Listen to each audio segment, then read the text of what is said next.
I talk about that in terms of like our information environment a lot. You know, the average person who's watching, let's say, 4.5 hours of television per day, which is the average figure. Which is hard to even imagine people watching that much. That means half the population is watching more than 4.5 hours per day. But the average person is living in an information environment which is really strange environment. And it's a gigantic changeover from the way the world used to be. And I can remember when I was a child, for example, I lived in a suburb. Well, it was actually kind of rural to begin with. Then it turned into a suburb later on. But it was pre-television. And I can remember coming home and having nothing to do. And so I'd play with the dog, or I'd go out in the backyard. And eventually I would sink into a kind of a boredom, you might say, or a sort of like nothing to do. And so that bottom space of nothing to do was in some ways the root of creativity, because it's from there that you say, well, I'm going to do something now. I think for the most part now, people, and children in particular, will just flip on the TV at that point, or music. And once you flip on the TV, then what you're experiencing is light going into your eyes and into your brain in the form of images. The images are moving very, very rapidly, and they're changing very rapidly. You may see 20 or 30 edits in an average minute of television viewing, so the information is constantly changing. There's been a lot of research on how awake you are during that experience, and mostly, for the most part, you're in a relatively unconscious mode. The measurements usually call that alpha, which is a kind of a non-participatory, accepting mode. That's the only way you can really watch television, because if you're in an active mental mode, you really can't let these you'd interfere with the process of receiving the information too much, and you wouldn't get the information. Active mental modes are more associated with reading or conversation or doing things. And it's you couldn't read and be an alpha, for example. That wouldn't work. You have to be in what's called delta, or is it beta? I can't remember now anymore. But anyway, so the child, let's say, sits for very long hours, receiving information that's sent from somebody else thousands of miles away, very rapidly moving information field. And there's been a lot of research on how that causes hyperactivity among kids. People are wondering why there's so much hyperactivity now. And the researchers find that process of receiving rapidly moving information, especially when the information may be violent information or, in other ways, intended to be stimulating information, causes what's called a fight or flight reaction, where you want to react to what you're seeing, but it's television, so there's no point in reacting. So you pull back from the reaction, and then you want to react, and then you pull back, and you go back and forth on this wheel of action-reaction.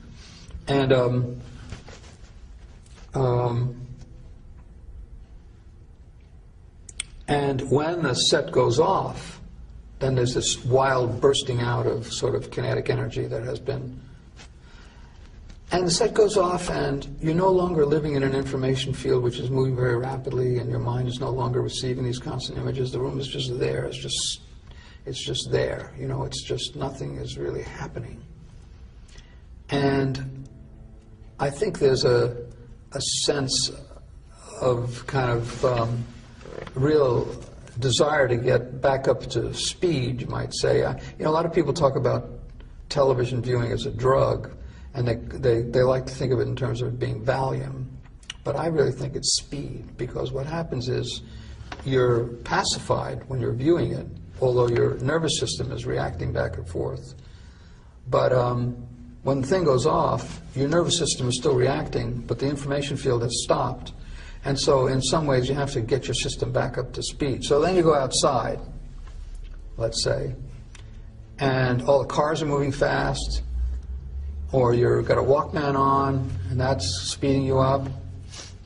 Or if you go out into nature, though, if you go out onto nature, it's barely happening at all. You know, it's very hard to experience grass growing, or to see the interactions of nature if your whole internal system has been sped up. So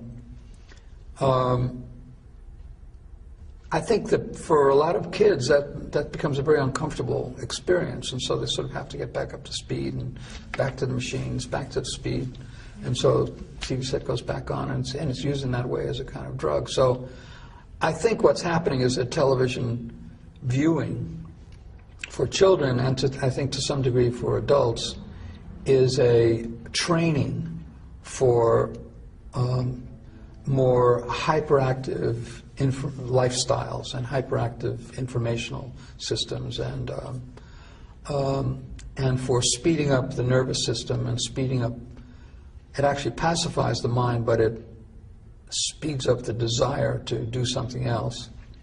Have you seen and that is putting people into a kind of emotional, psychological state which makes it impossible to relate to nature. So I mean, it's concrete alienation again. It's internal alienation. Plus, images are going in, which stay in, which can't be got out either. So it's a real heavy impact.